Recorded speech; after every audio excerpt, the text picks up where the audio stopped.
welcome to A Wee Bit of War, a podcast dedicated to telling the stories of Northern Ireland during the Second World War. I'm your host, Scott Edgar, and in this episode, we're joined by the fantastic Irish-American author and filmmaker, Mary Pat Kelly.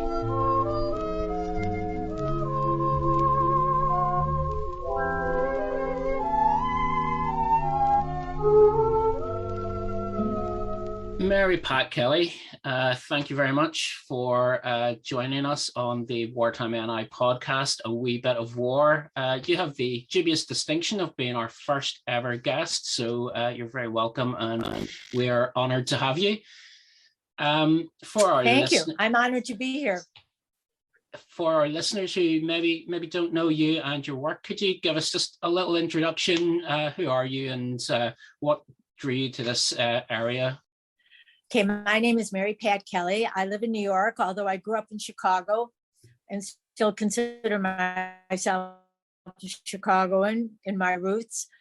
I came to New York in 1970. I had quite a history before that, but I'm the oldest of 5 girls and 1 boy. And when we would come home from school, we'd run up to my father with all our stories, and he would say, "Summarize, girls, summarize." So I'm going to try to summarize. So in 1970, I came to New York. My family had moved from Chicago. I went to NYU Film School through a very serendipitous meeting with a young film student called Martin Scorsese, which is another whole story. And while I was here, I worked in the media, did various things, went to graduate school, but I had a big break when I got a job at Good Morning America in 1976. And one of my jobs was to book guests and find interesting people. And there was a young man called Ted Smith, who was the media representative for the Irish embassy. And he suggested a guest called John Hume, who was not very well known in the United States at that time. This is 1976. So I met Mr. Hume, and like everyone else, I was extremely impressed. And I really felt his message of peace and reconciliation was really important in the US, which had a very nebulous kind of understanding of what the conflict in Northern Ireland was all about. And he was speaking sense, and he was so charismatic.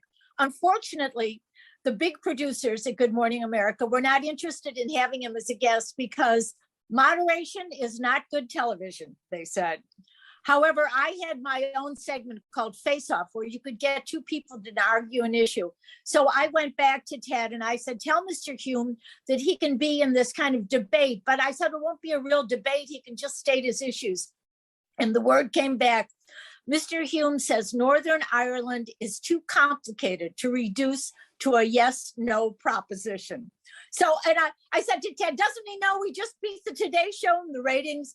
But that was my introduction to John Hume. And I met him, and I was so impressed with what he was trying to do in Northern Ireland and felt it was a message that had to get out. And after I left Good Morning America, I worked for Saturday Night Live, and that led me to Hollywood. So for a few years, I made some money. And in 1983, I decided maybe I could make the documentary about John Hume and the people of Northern Ireland who wanted peace, because that was the issue here. And I was thinking recently, the Good Friday Agreement, I mean, when you think of what the vote for the referendum was, 95% in the Republic, 81% in the North. I mean, those are amazing figures saying yes to peace. So I made the documentary. I called it To Live for Ireland, with friends, with borrowed footage. And it was on PBS, and it did well. It won a lot of prizes. Mike Farrell was the narrator. So I felt, okay, that was a step forward. However, then that put me in contact with a lot of people from Northern Ireland, especially a woman called Maybeth Fenton, who was running kind of an unofficial embassy of Northern Ireland in New York, and was really attracting a lot of journalists and a lot of people to see it in a broader context. And through her, I met Ian Henderson. And I was thinking, I guess this would be 1990. And Ian Henderson, who was head of the Northern Ireland Tourist Board, was very, very interested in the whole US involvement in World War II in Northern Ireland, and had written a monograph And I interviewed him. I was writing for Irish America magazine, and the editor there, Patricia Hardy, was very interested too. So I wrote the article, and of course, Americans did not know that there were 300,000 Americans stationed in Northern Ireland during World War II. So we were just coming up to the 50th anniversary, and Ian, Maybeth, David Boyce, and I got together, and we decided, okay, we're going to do a documentary. And luckily, Maybeth Fenton was friendly with Walter Cronkite, who had been in Northern Ireland during World War II as a correspondent, had been in Derry, and had great stories about crossing the border to get butter and eggs, and that people would wait on the border with raincoats. And the idea was, if you put on a raincoat and covered your uniform, you weren't technically deserting. You just were going over the border for breakfast, you know. So wonderful stories. And at that time, Milburn Hinckley, who was the first man off the boat, and we're coming up to the anniversary, January 26th, which when the first expeditionary force ever in World War II of the US troops landed in Belfast. And most of them had been in National Guard units in the States. So they were young, they were from the Midwest. Milburn Hinckley was a perfect representative, and he was willing to come back to Northern Ireland. So the other group was Darby's Rangers that were formed from volunteers from the Expeditionary Force. They were the only American unit ever founded outside the United States. They were put together in Carrickfergus, and there's a monument now in Carrickfergus. And Tuck Smith was a young naval aviator. And before Pearl Harbor, the British were training on Catalina flying boats, PBYs, off Loch Erin. And Tuck Smith went over to work with them. This is before Pearl Harbor. And it's during that early time before the US entered the war, there was a lot of opposition to the US getting into the war, a lot of bad memories from World War I, a lot of America First kinds of things. And Roosevelt, Tuck Smith told me, Roosevelt said to him, if they find out you're over there helping the British RAF, they will impeach me. So that's where we were. But Tuck Smith came over, and in the documentary, I was able to tell the story of how he was the one that discovered the Bismarck when the great warship was trying to escape into the Atlantic, which would have just been terrible for shipping. Things were bad enough. And he stayed on station. But because he wasn't supposed to be there, for 50 years, he gave credit to the co-pilot. And it was just when the co-pilot died and told the truth that Tuck admitted it. So he came over. So the documentary is called Home Away from Home, The Yanks in Ireland. Phil Coulter wrote a wonderful theme that has become a hit in its own right, Home Away from Home, The Yanks in Ireland. And the last part of it was that Derry had the only US Navy base, the biggest one, and it was the home port for the destroyer escorts. So I was able to find, remember, this is 91, 92. These men were in their early 70s. They had wonderful memories of Northern Ireland, because my real aim was to tell the Northern Ireland story without concentrating on the troubles, to talk about the hospitality, about the good humor, about the beautiful scenery, the music. And that's what we did in the documentary. And they all had memories. They all had great stories. And one funny thing, now that he's passed, Walter Cronkite, I said, you know, a lot of people in Northern Ireland are going to see this. They might remember you and get in touch. And he said, well, there's only one person that I would really want to be in touch with. And he said, I don't know where she is now. And I said, well, you know, she'll probably find you.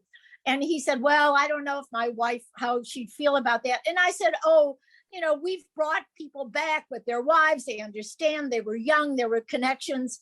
And he goes, not my wife.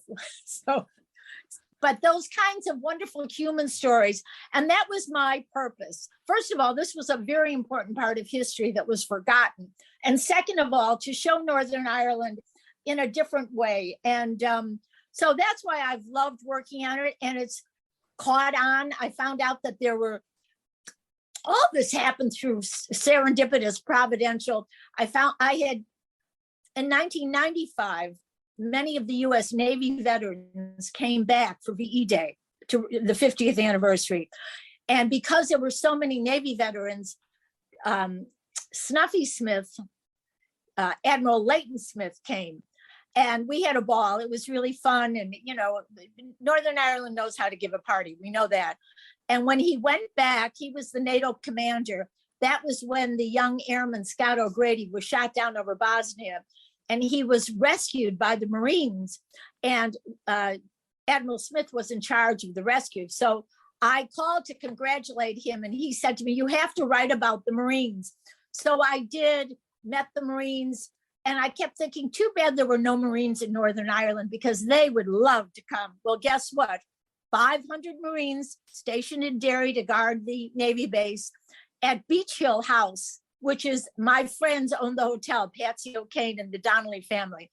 So that became an annual connection. So I just found that because people had such great memories and they told their families and they wanted to come back, and it broke the idea that when my husband is from Tyrone, and his own nephews, when they served in the American forces, contemporary now, like in the 80s, they were not allowed to go to Northern Ireland. It was considered too dangerous for serving American servicemen. So we just brought a lot back, because I think one of the best slogans ever from the Northern Ireland Tourist Board is, "You never know unless you go."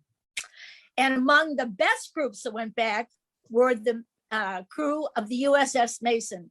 They were the only African-American sailors to take a warship into combat. And when I was doing my research about Derry as a Navy base, I found newspaper articles where they said the first time they were ever treated as Americans was in Northern Ireland. And so they told their story. That became its own documentary called Proudly We Served, and then a feature film starring Stephen Ray and Ossie Davis called Proud. And they came back, and just to top things off, they met Queen Elizabeth. So I feel like there's a skit that is done in the States about baseball is very good to me. Well, I figure Northern Ireland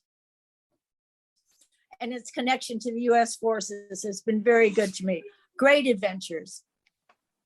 You have certainly done a lot for those veterans and for the people of Northern Ireland in educating us all on these things. We'll come back just briefly to a couple of the characters that you mentioned there, but we are going to be putting this podcast out on the 26th of January. So could you take us back 80 years and just set the scene in Belfast? What happened on that day when Private First Class Milburn Henke stepped ashore in Belfast? Well, first of all, as I said, until Pearl Harbor, there was a great deal of opposition to the US entry into World War II.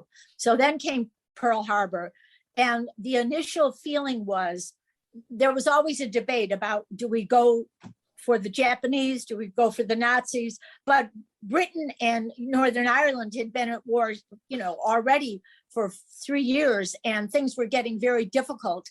So the idea was, okay, we'll start in Europe, but Northern Ireland would be a good jumping off place. It would be a place to train. It would be fairly safe. It was far enough from Germany that they couldn't easily bomb, although, as you know, there were 2 or 3 raids. However, they felt it was fairly safe. Now, crossing the North Atlantic was very difficult, because the U-boats really controlled the North Atlantic. They were sinking a ship, every 10 minutes, huge amounts of tons. There was a blockade of Britain, and it was impossible to get across. And that's when they decided to do the escorts. So you've got to imagine, okay, 10,000 men in this troop ship headed for Northern Ireland, crossing the North Atlantic, a sitting duck for the U-boats with these little DEs kind of scurrying along. There's a wonderful book that was a movie called The Good Shepherd, because the British Navy had DEs also. So kind of shepherding these ships across. So you can imagine the relief when they arrived in Belfast and the reception they got. There's great pictures of the shipyard workers greeting them. And I mean, the reason why I called the documentary Home Away from Home was every single veteran I talked to talked about how warm and welcoming the people were. However, that doesn't take away from how important it was historically. And at that moment, I mean, it looked like the Nazis were going to win. I mean, it looked like things were very bleak. We had a wonderful service in Carrickfergus, and it's in the documentary. And the pastor gave a beautiful sermon talking about how nervous and how afraid people were. And here came the Americans, and it was kind of a beacon of hope and connection. And so many of the people that came had relatives north and south of the border, and they made connections. And there's in the documentary, I used a letter from Ulster, which was made contemporaneously, of these two Americans in a Jeep driving around Northern Ireland. And I drove Ian Henderson crazy with this, but the number one song on the hit parade was Johnny Doughboy Found a Rose in Ireland. Kate Smith, but there were many, many.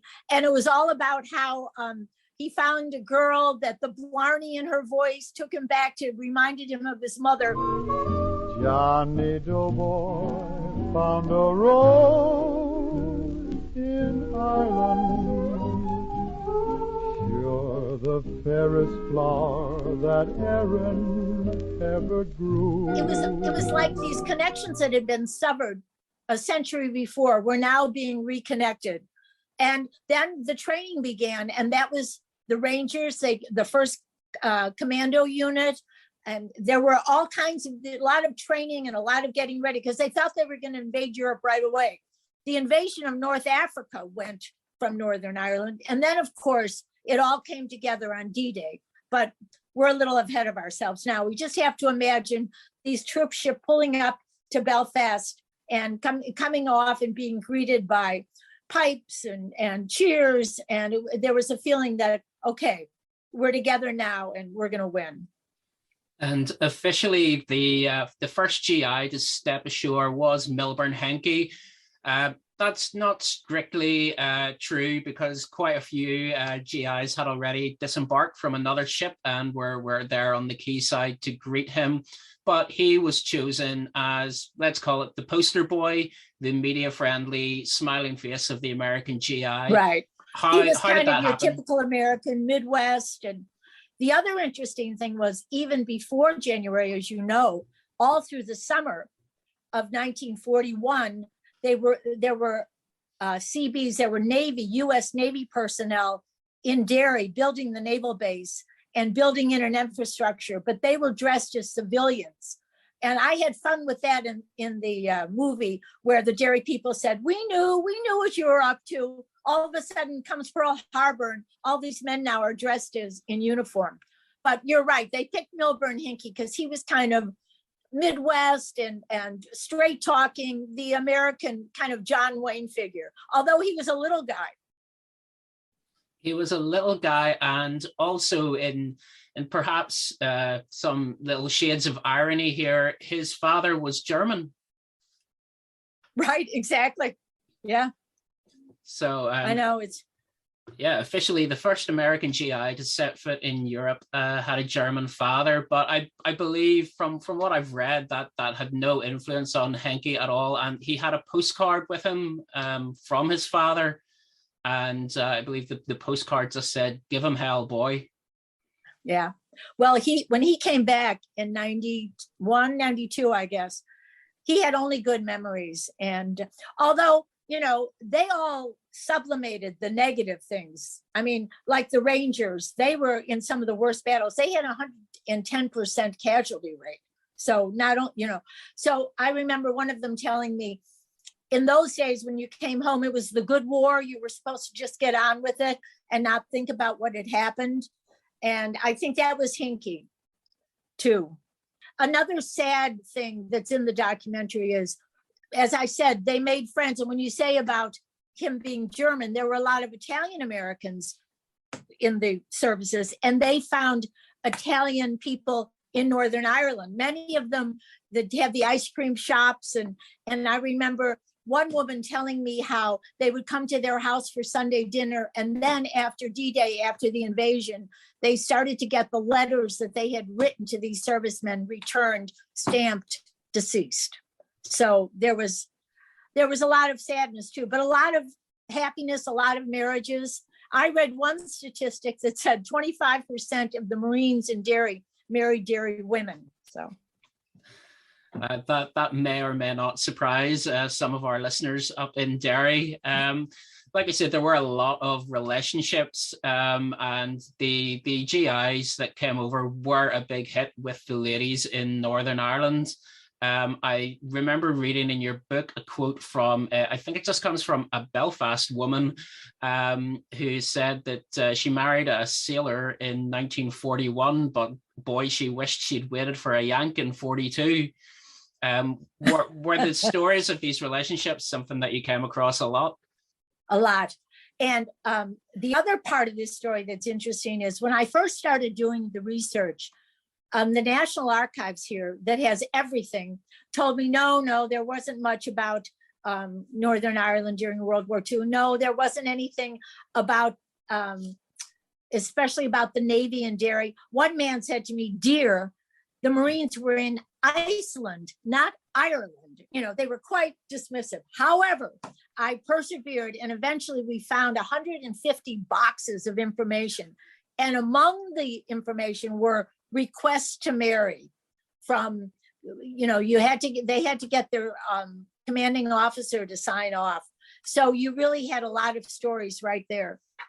When we came back, I guess in 92, a man and his daughter came back, and he had wanted to marry, but because she was Catholic and he was Protestant, they couldn't find someone to marry them. And then he was shipped out, and they never really connected again until 1992. So. Well, that's fantastic. They came back together after all those years. Yeah, well, I don't know what happened, but I remember they were happy to see each other. Yeah. We forget how young they all were. I mean, these kids, they were 19, 20, 21 years old. And I think the relationships were, most of them it was a more innocent time. It was all about dances. And Phil Coulter told me one of the reasons why there are so many professional musicians in Derry now is because during the war, you could actually make a living playing for the dances. The other cool thing about Derry, and Mark Durkin's uncles owned a bar, and they refused to discriminate. There was still segregation and discrimination, but people in Northern Ireland wouldn't go along with it. Mark has a copy of a letter one of his uncles wrote to Eisenhower saying they all wear the same uniform. They're going to be treated the same way. So I think that was, not to get into the whole, but many of the African Americans that served in World War II, they were the leaders when they came back because they had been treated in a different way. And Northern Ireland can be very proud of that record.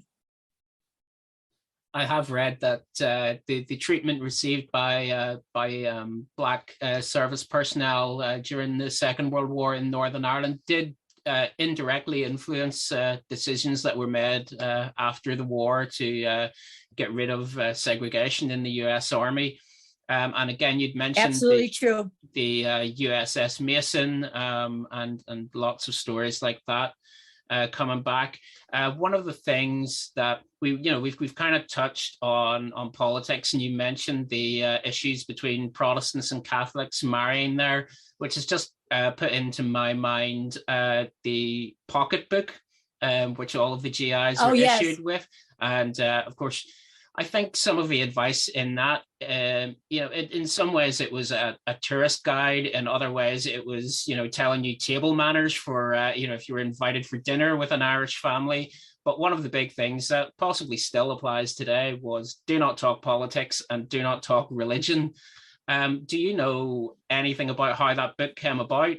Well, I know that it was done, as you say, half of a tourist guide and half trying to get people to be sensitive to the cultural issues. And, America has a lot of problems, but at that point, the religious divide was not front and center.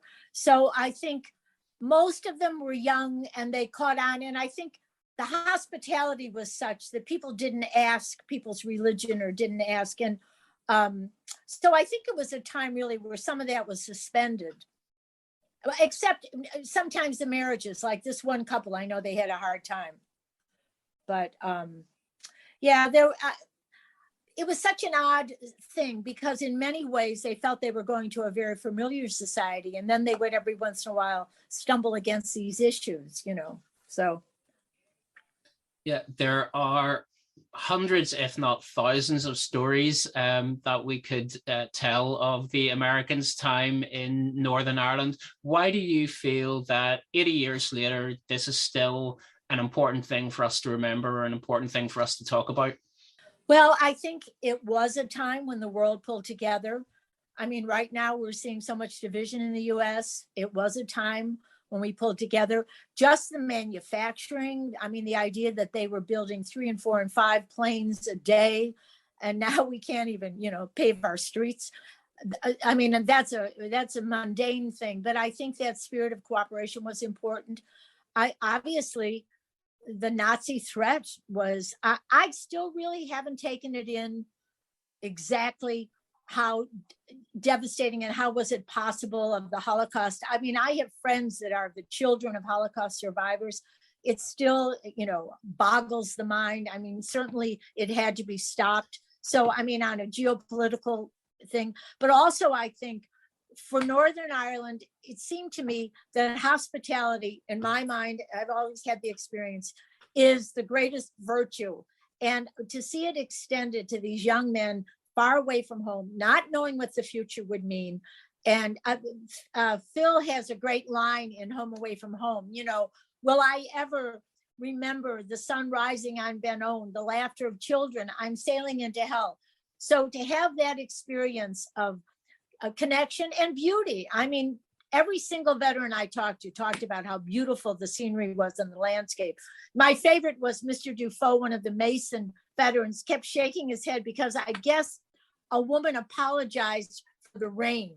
He said, can you imagine that? Someone apologizing for the rain because the sun made Ireland look so beautiful. So I think it's important to remember that it is possible to connect. It is possible to do something positive together. And I think we really have to remember that right now. Well, it has been an absolute pleasure connecting with you in this conversation. And Ireland still remains a very beautiful place. And I believe you have plans to come and see it again for yourself soon. Yes, I plan to spend the summer in Derry, which to me is the light at the end of the COVID tunnel. And I hope everyone remains safe and that we all meet again. As that song, as Vera Lynn used to sing, we'll meet again. Who knows where, who knows when. And that's my prayer for all of us. And I feel it's an honor. I feel it was very serendipitous, providential. I thank Ted Smith. I thank Maybeth Fenton. I thank Ian Henderson. And of course, John and Pat Hume, all the people in Derry that were so open to me and connected me to these stories. And as you say, there's still many. I think it's very important now for the next generation to make sure that they ask their parents and their grandparents what they remember, because it's very easy to lose these stories. And that's why I salute you. Thank you very much, Scott, for what you're doing. I think it's really important because, that old saying, if you don't know history, you're doomed to repeat it. And we want to remember the good things because we need to hold on to those. Well, we will certainly do our best to keep telling those stories. It has been an absolute honor having you on the podcast and getting to have this conversation with you. Can you just remind our listeners about your book, documentary? Where can they get a hold of that or for a read or well, Apple Tree Press published the book called Home Away from Home, The Yanks in Ireland. Also, I believe you can just Google it and find it streaming or whatever. And they might enjoy the feature film Proud with Stephen Ray and Ossie Davis. And I think, and also Proudly We Serve the Men of the Mason. It's a great story. And we had enough of the living people that could tell the story that it gives it a sense of authenticity. Well, we hope to maybe have you back on here again and tell some more of those stories sometime. But for I'd now, love that, Scott. Thank you very much. Mary Pat Kelly, it has been a privilege. Thank you very much for your time, and we'll chat again My soon. pleasure. My pleasure. Take care. Stay safe. Subscribe to A Wee Bit of War on iTunes, Spotify, or wherever you get your podcasts. That way, you'll never miss an episode. Tell your friends, tell your family, tell your co-workers. Break all the rules of the Official Secrets Act, and why not leave a review to help others find the podcast? Thank you for joining myself and Mary Pat Kelly. I look forward to your company again next time for another Wee Bit of War.